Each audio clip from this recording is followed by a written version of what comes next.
خواجہ آصف صاحب خود، اس کے ساتھ کون بیٹھے ہوئے تھے؟ جنرل فیض، اور اس کے ساتھ کون بیٹھے ہوئے تھے؟ جنرل باجوہ۔ ان تینوں نے آپس میں یہ طے کیا، ان کو آفر کی گئی کہ جناب اس دفعہ پنجاب گورنمنٹ لے لو اور اگلی دفعہ آپ فیڈرل گورنمنٹ لے لو، ٹھیک ہے؟ یہ سیاست میں اگر ملوث ہونا نہیں ہے تو پھر کیا ہے؟ لہٰذا سب سے پہلے ان دو بندوں کو چارج شیٹ کیا جائے۔ کن کو؟ خواجہ آصف کو، جو کہ خود مانتا ہے، یہ ایک سے زائد مرتبہ مان چکا ہے۔ نمبر 2 جنرل باجوہ کو۔ پھر ہم کہیں گے کہ انصاف ہو رہا ہے، نہ صرف انصاف ہوتا ہوا نظر آ رہا ہے بلکہ ہو رہا ہے۔ دوسری بات میں کرنا چاہتا ہوں وہ یہ کہ دیکھیں، سوال یہ نہیں ہے کہ ریٹائرمنٹ کے بعد کس نے جنرل نے سیاست کی یا نہیں کی، سوال یہ ہے کہ یونیفارم میں سیاست نہیں ہونی چاہیے۔ اس حوالے سے جنرل باجوہ کی جو اپنی اسٹیٹمنٹ تھی وہ آپ ملاحظہ فرما لیں، جس کو موجودہ جو اسٹیبلشمنٹ کی لیڈرشپ ہے انہوں نے بھی اس کو ایڈمٹ کیا۔ وہ یہ الفاظ استعمال کیے کہ فروری 2021 میں ہم نے فیصلہ کیا کہ ہم سیاست میں ملوث نہیں ہوں گے، فروری 2021 میں، تو اس کا مطلب ہے اس سے پہلے تو ہو رہے تھے۔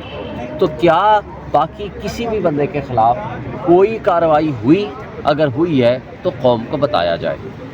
ایک اور بات جو کہ سب سے اہم ہے وہ یہ ہے کہ آج جو لوگ سیاست کر رہے ہیں، آج جو لوگ فارم 45 بنانے میں مصروف ہیں، آج جو لوگ جس طرح لوگوں کو تشدد کر رہے ہیں، اٹھا رہے ہیں، اغوا کر رہے ہیں، لوگوں کے اوپر ظلم بربریت، لوگوں کے گھروں میں گھسنا، اگر اس کے پیچھے آج کا کوئی بھی جرنیل یا کوئی بھی اس سے نیچے آفیشل ملوث ہے، جو کہ بقول ہمارے نہیں، جو کہ بقول جاوید لطیف ہو یا مولانا فضل الرحمان صاحب ہوں یا باقی دیگر رہنما ہوں جنہوں نے یہ دو باتیں واضح کی۔ جاوید لطیف کہتا ہے کہ جنہوں نے ہمیں حکومت دی ہے ہم تو لینا نہیں چاہتے تھے، وہ لوگ ہماری حکومت بچائیں گے۔ تو اگر آپ نے ان کو حکومت دی ہے تو آپ کس کیپیسٹی میں آج پالیٹکس کر رہے ہیں؟ دوسری بات، مولانا فضل الرحمان نے کہا کہ جو ہم نے عدم اعتماد کیا، ہمیں تو صرف کہا گیا کہ آ جائیں جی آپ لے لیں، تو اس وقت تو پھر سیاست کرنے والے اس وقت کون تھے؟ تو لہٰذا ان کا بھی احتساب کر لیں۔ تو کیا ہم یا قوم اب آئندہ انتظار کرے گی کہ اگلے 5 سال یا 10 سال کہ جب یہ لوگ ریٹائر ہو جائیں تو پھر ان کے خلاف کورٹ مارشل کی پروسیڈنگز کی جائیں؟ اس لیے میری گزارش ہے کہ اگر آپ نے ٹرانسپیرنسی رکھنی ہے، اگر آپ نے اپنے ادارے کی عزت اور توقیر کو برقرار رکھنا ہے تو اس کا بہترین طریقہ یہ ہے کہ آج سیاست میں ملوث ہونا چھوڑ دیں۔ آج آپ لوگوں کے اوپر ظلم، ستم، بربریت، جبر کرنا چھوڑ دیں۔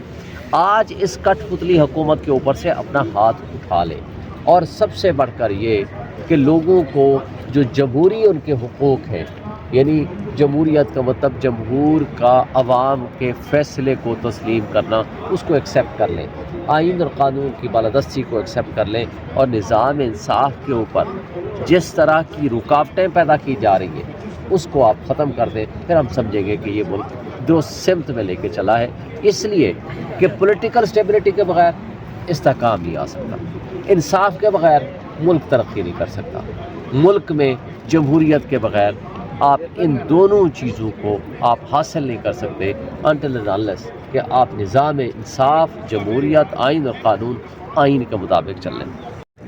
خواجہ آصف کل پرسوں بڑا بولا فیض حمید کے حوالے سے، اور یہ بھی ایک بات چل رہی ہے کہ جناب جنرل فیض حمید صاحب جو ہیں اس کے اوپر چارج شیٹ مرتب کر دی گئی۔ دیکھیں، ایک پرنسپل آف لا ہے، admitted facts need not to be proved, یہ قانون شہادت کا ایک پرنسپل آف لا ہے، پروویژن آف لا ہے کہ admitted facts need not to be proved, یعنی جو چیز ایڈمٹ ہو جائے اس کو ثابت کرنے کی ضرورت نہیں ہوتی۔ خواجہ آصف نے خود کئی جگہوں پہ یہ اسٹیٹمنٹ دی ہے کہ 2019 اپریل 2019 میں کیا فیصلہ ہوا آپ کا، کہ اب وہ کہتے ہیں کہ جی اب میں صرف اچھی شاعری کروں گا۔ دیکھیں، آزادی کا مطلب ہرگز یہ نہیں ہے کہ آپ کسی اور کی رائٹ کے اوپر غضب ہو جائیں، لیکن شاعر دانشور، ان کی اپنی ایک سوچ ہوتی ہے اور اس سوچ کو بند کر دینا، کلب کر، ہاں اگر وہ عوام دشمن ہے، ملک دشمن ہے، وہ الاؤڈ نہیں ہے، وہ نہیں ہونا چاہیے. لیکن ادروائز میں بہت عزت کرتی ہوں تمام شعراء کی، ادیب کی. مجھے پرسنلی شاعری سے بہت شوق ہے. سو اچھی شاعری ہو، انقلابی شاعری ہو، اور ایسی شاعری ہو جو بالخصوص اس ملک کے نوجوانوں کے لیے ایک مثال ہو، ان کو صحیح راہ پہ لے جانے کی کوشش کی جائے. یہ جو گمراہ کرنے کی کوشش کی جاتی ہے یہ ملک کے لیے اور پاکستانی عوام کے لیے خطرناک ہے. اچھا میڈم بتائیے کہ جو ڈی چوک میں صحافیوں کے خلاف کریک ڈاؤن کیا جا رہا ہے، اس حوالے سے پیپلز پارٹی کا کیا موقف ہے؟ آپ کیا سمجھتے ہیں کہ جو ثانیہ ڈی چوک کو وہاں پہ گراؤنڈ روٹس کے اوپر جو ہے رپورٹنگ کی جا رہی تھی، ان صحافیوں کو ہراساں کیا جا رہا ہے؟ اگر ہراساں کیا جا رہا ہے تو یہ غلط ہے. اگر اجازت ہے وہاں جانے کی، جمع ہونے کی، سیکشن 144 نہیں ہے تو بالکل آپ کو جانا چاہیے اور رپورٹنگ کرنی چاہیے. کیونکہ جو صحافی ہوتے ہیں، ایک اچھا صحافی وہ عوام کی نمائندگی کرتا ہے. وہ صحیح خبر پہنچانا عوام تک اس کا کام ہے اور اس کی عزت کرنا چاہیے. پاکستان پیپلز پارٹی نے ہمیشہ صحافیوں کی، صحافت کی ہمیشہ سے، بیوی شہید تو ساتھ کھڑی رہتی تھی، چیئرمین بلاول بھٹو زرداری ساتھ کھڑے رہے ہیں.